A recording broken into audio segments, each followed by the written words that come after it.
మండలంలో రాజంపేట నియోజకవర్గ తెలుగుదేశం పార్టీ అభ్యర్థి సొగవాసి బాలసుబ్రహ్మణ్యం శనివారం మండలంలోని పలు గ్రామాల్లో విస్తృత పర్యటన చేశారు. టక్కోలు ఎస్సీ కాలనీ వాసులు మంగళహారతులు పట్టారు.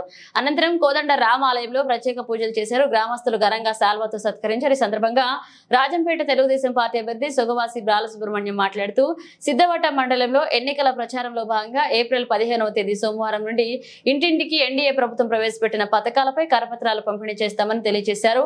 టక్కోలు ఎస్సీ కాలనీలో మహిళలు మంచినీళ్లు సరిగ్గా రావడం లేదని చెప్పడం చాలా దురదృష్టకరమని, కోతవేటి దూరంలో పెన్నా నది ఉండగా కాలనీ వాసులకు త్రాగునీరు అందించడంతో ప్రభుత్వం విఫలమైందని, ఎలక్షన్ కోడ్ అమల్లో ఉండగా కొన్ని వాగ్దానాలు ఇవ్వలేమని, ప్రతి ఒక్కరూ ఎన్డీఏ ప్రభుత్వానికి మద్దతు తెలపాలని, సమస్యల పరిష్కారం కోసం కృషి చేస్తానని గ్రామస్తులకు హామీ ఇచ్చారు. ఇక టీడీపీ రాష్ట్ర కార్యదర్శి వేమన సతీష్ మాట్లాడుతూ రాబోయే ఎన్నికల్లో కూటమి విజయడంకా మోగిస్తుందని, కాబోయే రాష్ట్ర ముఖ్యమంత్రిగా నారా చంద్రబాబు నాయుడు కావడం తథ్యమన్నారు. చాలా కష్టపడి కట్టుకున్నాను.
ఇన్ని సంవత్సరాలైనా మన బడ్జెట్ వందల కోట్ల నుంచి వేల కోట్లు దాటి లక్షల కోట్లకు పోయినా ఈ గ్రామాలలో తాగునీటి సదుపాయం కూడా లేదు అని మహిళలు చెప్తా ఉంటే ఈ ప్రాంతంలో నిర్లక్ష్యం ఎంతగా ఉందో ప్రజల పట్ల అర్థమవుతోంది.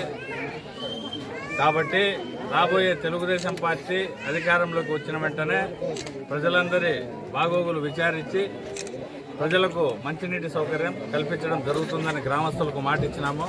ఖచ్చితంగా మేము మాటను నిలబెట్టుకుంటాం. తెలుగుదేశం ప్రభుత్వం హయాంలో ఈ ఎస్సీ కాలనీలో మంచినీటి కొరత లేకుండా చేస్తాం.